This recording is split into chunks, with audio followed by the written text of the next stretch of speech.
안녕하세요. 11월 23일 목요일입니다. 오늘은 데살로니가 후서 2장 9절과 10절 두 절의 말씀 보십니다.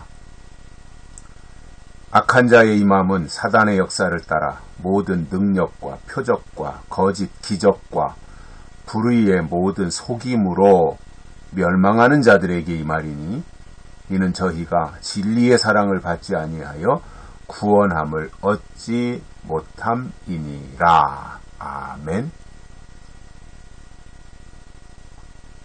앞에서는 예수님 재림의 순서에 대해서 말씀을 하셨고요.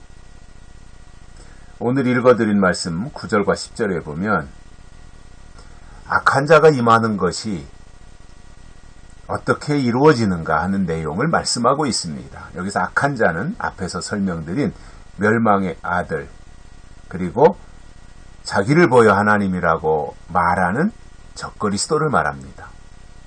그 적그리스도가 임하는 것이 어떻게 임하느냐 이거예요. 적그리스도가 이 땅에 임할 때 어떻게 임하느냐 이거예요. 그것에 대해서 바울이 데살로니가 교회에 두 번째 편지를 쓰면서 설명을 한 내용입니다.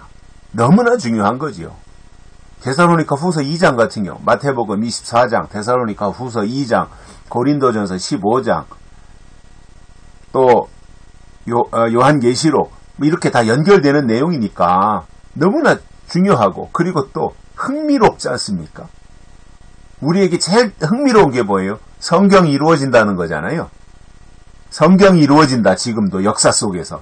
얼마나 흥미진진한 일이에요. 얼마나 역동적이고 기대가 되는 거예요. 그래서 저는 이 데살로니가 후서 2장을 아주 좋아하고, 또 계시록과 함께 연결시키는 비중을 많이 차지하고 있습니다. 저에게. 그런데 오늘 이렇게 바울은 설명합니다. 악한 자의 임함은, 악한 자가 어떻게 임하느냐? 사단의 역사를 따라, 악한 자는 사단의 역사로 임한답니다. 예수님의 재림은 하나님의 역사로 이루어진다면 악한 자가 임하는 것은 사단의 역사를 따라 모든 능력과 표적과 거짓 기적과 불의의 모든 속임으로 임한다 그랬습니다. 그래서 마지막 때 신앙을 잘 지키고 미혹당하지 않으려면 능력과 표적과 기사와 이적을 쫓아가면 안 됩니다. 교회 안에서 능력이 나타난다. 어떤 교회 안에서 표적이 나타난다. 어떤 교회 안에서 병을 고친다. 죽은 자를 살린다. 안진뱅이도 일으켰다. 조심해야 됩니다. 왜냐?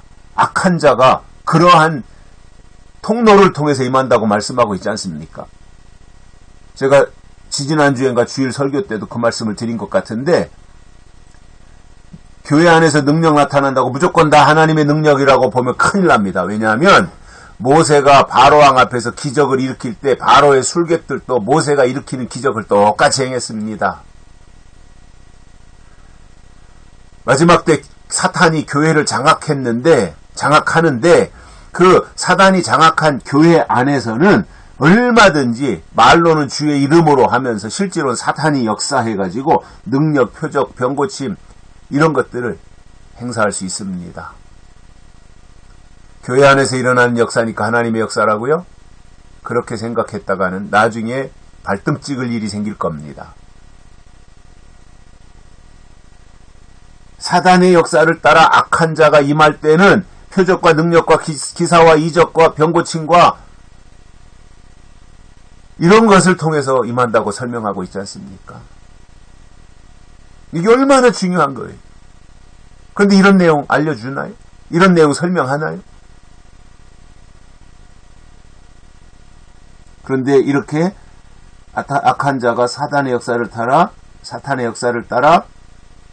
표적과 이사와 기적과 병고침과 이러한 것을 통해서 속임수를 써서 임하는데 누구에게 임하느냐?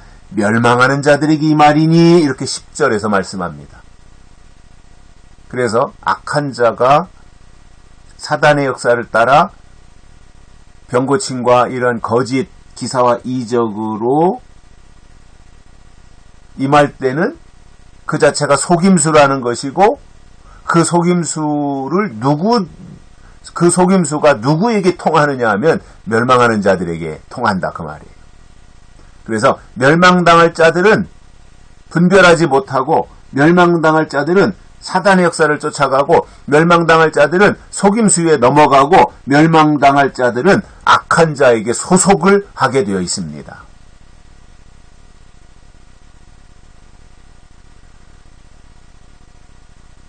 계시록은 우리에게 악한 자가 누구이냐 이거를 설명해 주고 있어요. 악한 자가 언제 임하느냐, 악한 자가 왜 임하느냐, 악한 자가 하는 일이 뭐냐, 이런 것들을 계시록에서 우리에게 설명해 주고 있는 거예요. 그렇다면 당연히 계시록 중심의 신앙생활 해야 되지 않겠습니까? 왜 계시록을 외면합니까? 왜 계시록을 무시합니까? 뭐 그렇게 대단히 잘났다고 계시록을 무시합니까? 계시록은 성경이 아닙니까? 계시록은 66권 정경이 아닙니까? 계시록을 외면하고 계시록을 무시하는 사람들에게 제가 경고합니다. 당신들 그렇게 잘났습니까? 하나님 앞에 겸손해야죠. 그리고 모르는 것이 있으면 배우든가 아니면 하나님 앞에 엎드려야죠. 그 정도의 겸손도 없습니까?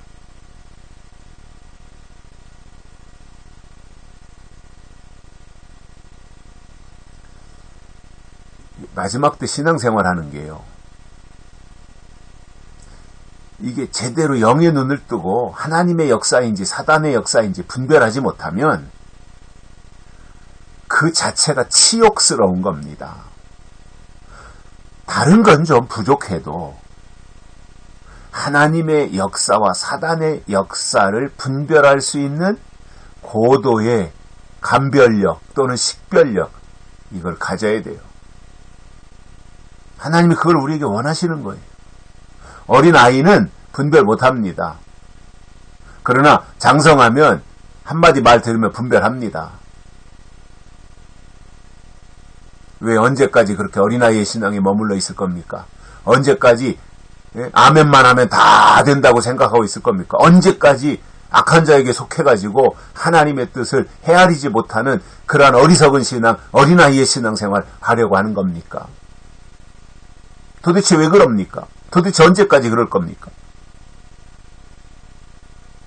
하나님은 기다리시지만 언제까지나 마냥 기다리시지 않습니다. 하나님의 시간이 있습니다. 하나님이 작정해 놓으신 시간이 있습니다.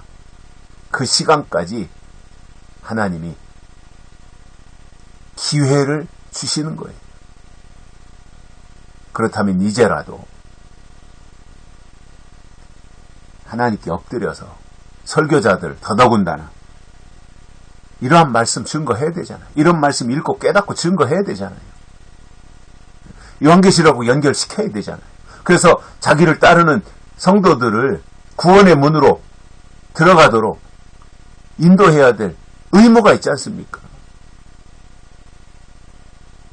다 영적 소경이 되어가지고 성경도 보지 않고 계시록도 안 보고 그러면서 뭘 가지고 이끌고 간다고 큰 소리 치는 겁니까? 교리 가지고 이끌어요? 헌법 가지고 이끌어요? 성경은 제껴놓고 성경이 더 중요하지 않습니까? 교리보다. 교회 헌법보다 성경이 더 중요하지 않습니까?